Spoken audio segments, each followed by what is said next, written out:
네, 여러분 안녕하십니까? 여러분들과 함께 취업 면접 핵심 기출 답변 만들기 시리즈를 진행하고 있고요.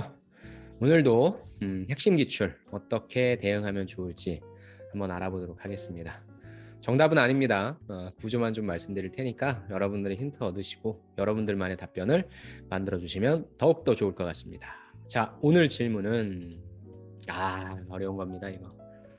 창의적인 방식으로 문제를 해결한 경험은 이라고 해서 자기소개서에서도 여러분들이 좀 어려워하는 그러한 질문이고, 또 면접에서 나오면 정말로 준비를 하지 않으면 대응하기가 힘든 그런 질문입니다. 또 무엇보다도 가장 힘든 건 뭐냐면, 우리가 어떤 문제를 해결할 때 이걸 내가 되게 창의적으로 해결해야 되겠다라고 생각하는 분들이 거의 없죠. 일단 빨리 임시 방편으로 이거를 좀 넘어가고자 하는 그러한 좀 마음이 더 크기 때문에 더 그런 것 같습니다. 자, 그렇다면 굉장히 좀 어려워하는 이 질문 어떻게 대응하면 좋을지 같이 한번 알아보도록 하겠습니다. 아까 말씀드린 것처럼 가장 어려워하는 질문인 것 같고요. 저는 이게 즉석에서 만들기가 힘들다는 게 좀 힘들어요. 어렵다는 거죠. 그러니까 우리가 일반적으로 지난번에 같이 했던 뭐 어려웠던 경험, 뭐 실수했던 경험, 실패했던 경험은 그냥 딱 만들어낼 수 있어요. 어느 정도 여러분들이 경험을 계속적으로 작성하시거나 연습을 많이 하시면 딱 만들 수가 있는데, 이 창의적 경험은 이 머리에서 팡 돌아가지 않는 한, 그리고 경험이 있지 않는 한은 힘듭니다. 그래서 요거는 꼭 준비를 해 가셨으면 좋겠어서 제가 좀 말씀드리는 거고요. 그다음에 또 보수적으로 2개 정도도 준비하시면 더 좋을 것 같아요.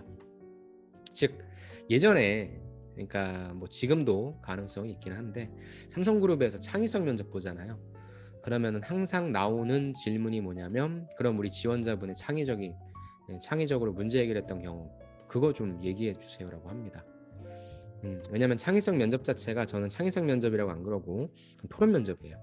여러분들이 생각한 바를 면접관이랑 같이 얘기를 나눈 겁니다. 왜 그렇게 생각했어? 나 그렇게 생각 안 하는데. 근데 이게 오래 못 가요. 여러분들이 실제 토론 면접 시뮬레이션 해보신 분들은 아시겠지만 진짜 금방 끝나요. 여러분들의 내 어휘의 한계도 많이 느끼시고, 그러다 보니까 면접관도 뭐 사실 깊이 있는 고민을 한 건 아니고 번뜩번뜩 떠오르는, 그다음에 뭐 현실적인 부분에 있어서의 적용된 그런 내용들 가지고 얘기하느라 답변이 되게 짧습니다. 그러다 보면 시간을 써야 되잖아요. 또 면접도 너무 짧게 하면 또 여러분들도 뭐야 이건 회사가 왜 이렇게 면접을 짧게 해? 이럴 거고. 제일 좋은 게 뭐냐면, 창의적으로 문제를 해결했던 경험 물어보는 거예요. 시간 때우려고. 근데 그것도 또 짧아. 그러면 또 없어요? 이렇게 물어봐서 저는 보수적으로, 아까도 말씀드렸지만 난 이거 잘 만든다라고 하면은 전혀 그럴 필요 없고, 그냥 어떻게 이런 식으로 하면 되는구나만 파악하시면 되는데, 그게 아니신 분들은 조금 시간 들여서 요건 2개 정도 준비해 주시는 게 좋을 것 같습니다.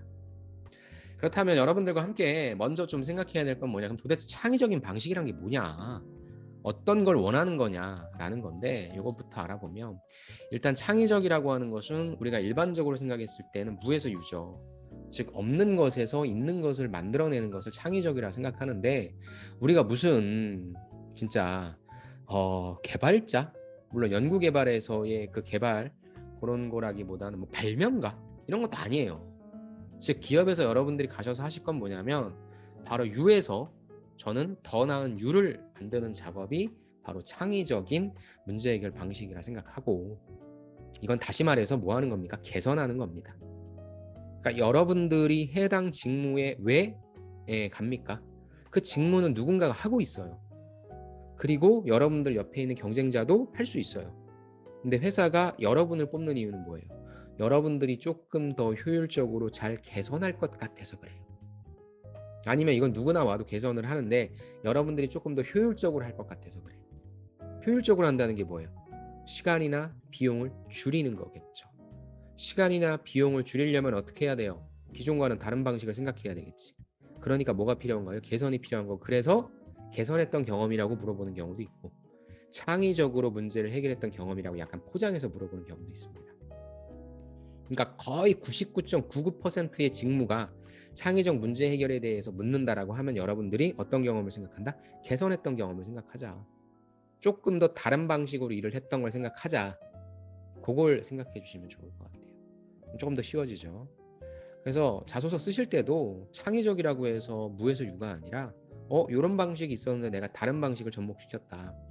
아니면 내가 생각하지 못했던 어떤 문제가 터져버렸는데 요걸 내가 도망간 게 아니라 다른 방식, 이전에 알았던 방식을 적용시켜서 그 문제를 해결했다. 이렇게 가자는 겁니다. 개선을 생각하자. 오랜만에 제가 한자도 좀 가지고 왔습니다. 자, 그래서 제가 사례 하나를 좀 갖고 와봤어요. 요거 한번 봅시다, 여러분. 지난해 7월에 재직 중인 회사에 개관식이 있었다. 상황이네요. 큰 기대와 관심 덕분에 2천여 명이 넘는 방문객들께서 방문해 주셨다. 숫자도 들어갔네요. 아무튼 많이 방문했대요. 문제는 이제 문제가 발생하겠지. 개관식이 끝날 무렵에 방문객들을 위해 마련한 기념품 증정 행사에서 발생했다. 사람들이 이제 나갈 때 선물을 받아가잖아요. 많은 행사로 인해서 준비해둔 기념품이 생각보다 빨리 동나버렸다. 행사 막바지에는 교환증이 있어도 기념품을 받지 못하는 방문객들이 생겨났다. 충분히 머릿속으로 그려지죠. 사람들이 이제 볼멘 소리를 합니다. 멀리서 왔는데 이게 뭐냐, 더워 죽겠는데 사람이 이렇게 기다리게 하냐. 신나게 다 잘 봐놓고 본인만 못 받으니까 사람들의 불만의 목소리가 커집니다. 근데 뭐야, 이미 문제는 없어. 기념품이 없어. 이걸 그러면 어떻게 해결할 것이냐. 보통 죄송합니다 드리고 싶은데 죄송합니다 이렇게 보낼 거냐, 아니면 다른 방식으로 보낼 거냐, 아니면 또 어디에선가 기념품을 빨리 공수해 와서 그 시간만큼을 벌 거냐. 다양한 방식들이 있겠죠. 그럼 이걸 어떻게 해결했냐. 그 다음 내용을 보시면 짠. 당시에 기념품 증정 행사를 담당하던 나는 대안을 찾은 거예요. 어떻게 하지? 가지고 있던 폴라로이드 카메라가 갑자기 나타납니다. 나와서 기다리시는 분들께다가 기분을 풀어드리고 한 분 한 분 회사 건물을 배경으로 사진을 찍어줍니다. 불만을 누그러뜨리기 위해 찍어드린 사진이 한여름의 푸르른 나무와 어우러져 단 하나밖에 없는 기념품이 되었습니다. 물론 내 생각일 수도 있지만. 그래서 챙겨왔던 필름 5통이 모두 바닥에 났지만 마음만은 누구보다 풍요로웠다고 라고 하는 내용입니다. 이게 뭐예요? 이게 창의적 방식이에요. 그러니까 이미 문제는 뭐예요? 이 기념품은 없어요. 그러면은 뭐 아까도 제가 마지막에 얘기했지만 어디선가 기념품을 갖고 올 시간 동안에 이 사람들이 발을 동동 구르고 있고 막 그냥 막 우리한테 막 욕하고 있고 막 불만 터뜨리고 있는데 이걸 어떻게 내가 해결할 거냐. 이게 내가 예상할 수 없는 문제가 터진 거고 이걸 내가 어떻게 대처할 거냐. 그냥 우리 기존의 방식은 뭐예요? 죄송합니다. 근데 그런 방식을 쓰지 않고 뭐 한 거야? 내가 마침 폴라로이드 카메라가 있네? 이거 가지고 사진 찍어주자. 근데요, 이런 내용들이 좀 있어요. 제가 창의적 문제 해결 능력 많이 보잖아요. 이런 비슷한 계열들이 좀 있습니다. 그러니까 갑작스럽게 준비하지 못했던 무엇인가 준비해놨는데 동났던 그런 상황이 생길 때 시간을 벌어야 될 때 이 폴라로이드 카메라가 심심찮게 등장을 많이 합니다. 요즘에 누가 폴라로이드 찍어줘? 다 핸드폰으로 찍어주거나 그런데. 그래서 약간의 뭐 그런 냄새가 풍기긴 하지만 여러분들이 이렇게 생각하자는 거죠. 그러니까 창의적 문제 해결이라고 하는 것은 여러분들의 경험에서 이런 부분이 있으면 내가 갑작스럽게 어떤 문제가 생겼을 때 그 문제를 해결하기 위해서 보통 이렇게 하는데 나는 그렇게 하지 않았어 라는 게 있으면 제일 좋은데, 그게 아니라면 그냥 여러분들이 했던 이 방식을 창의적인 방식으로 만들어 놓으면 돼요. 어떻게 만들어요? 원래 그냥 이런 스토리예요. 원래 이런 스토리라고 한다면 하나만 넣어주면 되지. 뭐예요? 그래서 보통 이렇게 고객을 기다리는 시간에는 그냥 고객님한테 죄송합니다 라는 뭐예요? 사과의 메시지만 전달했는데 나는 그렇게 하지 않고 뭐예요? 사과는 하면 물론 이 사람들이 그 시간을 기다릴 수 있게 즐겁게 기다릴 수 있는 시간을 만들어 드리려고 노력했다. 그러니까 실질적으로 안 그래. 이거 잘 들으세요, 여러분. 내가 실질적으로 했던 건 그냥 그게 아니라 카메라가 있어가지고 카메라를 찍어줬어요. 근데 그렇게 쓸 수는 없으니까 글을 쓸 때나 말을 할 때는 만들자는 거지. 마치 이게 창의적인 방식인 것처럼, 창의적인 방식인 것처럼 들리려면 앞부분에 뭘 장치를 만들어주면 되잖아요. 이전에는 그렇게 안 했었어. 근데 나는 그렇게 했어. 이해되세요? 이해돼야 돼요, 여러분. 그러니까 창의적인 방식이 있는 분들은 그렇게 만드셔도 돼요. 그 스토리 가지고. 근데 없어. 아무리 생각해도 난 창의적으로 문제를 해결한 경험이 없으면 여러분들이 아르바이트를 하셨건 과제를 하셨건 공부를 하셨건 뭘 하셨건 여러분들이 했던 방식, 그거를 창의적인 방식으로 디폴트를 시켜놓고 그 앞단에 이전엔 난 그렇게 안 했어. 아주 쉬운 예를 들어가지고 내가 자격증을 따려고 했어. 자격증을 따려고 해서 공부를 어떻게 했냐면 나는 문제집 위주로 푼 거예요. 기본 이론을 외우면 시간이 없어가지고 문제집 위주로 풀어서 다행히 점수를 잘 받아서 합격을 했다. 근데 이거는 창의적 경험 아니죠. 그럼 이걸 창의적 경험으로 만들기 위해서는 앞단에 뭘 해주면 돼요? 이전에는 문제집으로 공부하지 않고 기본 이론서를 가지고 공부했었다. 그때 효율이 나지 않더라. 그러니까 빨리빨리 어떤 것이 문제화 되는지 문제집을 보고 공부했다. 이렇게 만들자. 이해되십니까? 그러니까 다시 정리. 내가 창의적 경험을 했어. 그럼 그대로 가셔도 돼요. 근데 그걸 안 했어? 그럼 장치를 하나 만들자. 과거엔 그렇게 하지 않았어. 이러면 아주 쉬워지는 거예요. 저는 그렇게 만들려고 합니다. 이해되셨죠, 여러분? 그렇게 만듭시다. 자, 그래서 개선. 이렇게 넣으시는 거예요. 창의적 경험을 얘기해 주세요라고 하면은 기존에는 이런 방식으로 진행을 했었습니다. 기존에는 고객들한테 사과하면서 죄송하다는 말씀을 전했는데 저는 그렇게 하지 않았습니다. 왜?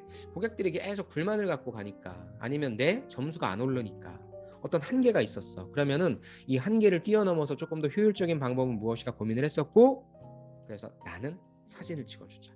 그래서 나는 문제집으로 공부하자. 라는 새로운 방법을 제안했습니다. 그랬더니 좋은 결과가 나왔다라는 거죠. 이게 창의적 문제 해결 방식이다. 그러니까 내용을 짜는 거에 있어서 항상 들어가야 될 건 무엇입니까? 기존의 방식은 어땠어? 근데 기존의 방식은 어떤 한계란 게 등장하겠죠. 그러니까 이 부분은 짧게.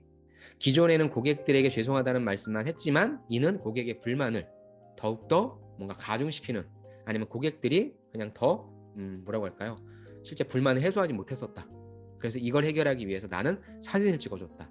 그랬더니 불만도 누그러뜨렸고 아까 이분이 말씀하신 것처럼 뭐예요? 일생에 한 번뿐인 어떤 기념 사진이 되었다. 이렇게 얘기해 주는 거죠. 기존의 방법은 교과서로만 공부하다 보니까 시간도 오래 걸리고 점수가 안 늘어. 그래서 나는 공부 방법을 바꿔서 어떤 것이 문제가 되는지를 빨리 파악해서 점수를 더 빠른 시간에 확 올려버렸다. 이게 창의적 문제 해결 방식이다라는 거죠. 이게. 자, 이렇게 말씀을 드렸으니까 그러니까 오늘은 사실 면접 답변을 어떻게 하자라고 하는 것도 중요하지만 여러분들이 더 중요한 거 여러분들이 워낙에 어려워해서 제 나름대로 창의적 방식을 만드는 그 구조를 좀 말씀드렸어요.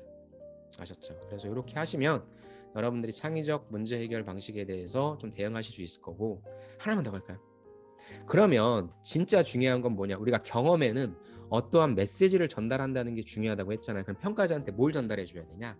그렇게 해서 저는 시험 점수를 저는 자격증을 취득할 수 있었습니다. 그래서 저 상황을 잘 모면할 수 있었습니다. 이게 중요한 게 아니라 그 다음 나와야 될 게 뭐예요? 그 다음 나와야 될 건 이렇게 이 경험을 통해서 창의적으로 문제를 해결하기 위해서는 평소에 하나만 고집하는 것이 아니라 다양한 다른 방식도 적용할 수 있다라고 하는 유연한 사고가 되게 중요하다는 것을 느꼈다. 이렇게 메시지를 하나 만들어주는 게 조금 더 좋아요. 왜? 경험은 어차피 그 메시지를 받기 위함이니까. 이해되십니까? 그래서 요거까지는 갖고 가셔도 좋고 좀 아직 어렵다라는 분은 내 경험을 빨리 창의적인 경험으로 한번 만들어보자. 그거에 한번 도전해 보셨으면 좋을 것 같습니다. 좋습니다. 오늘은 어려워요. 그리고 이건 꼭 만드세요. 창의적인 방식으로 문제를 해결한 경험 무엇인지 한번 만들어 보시고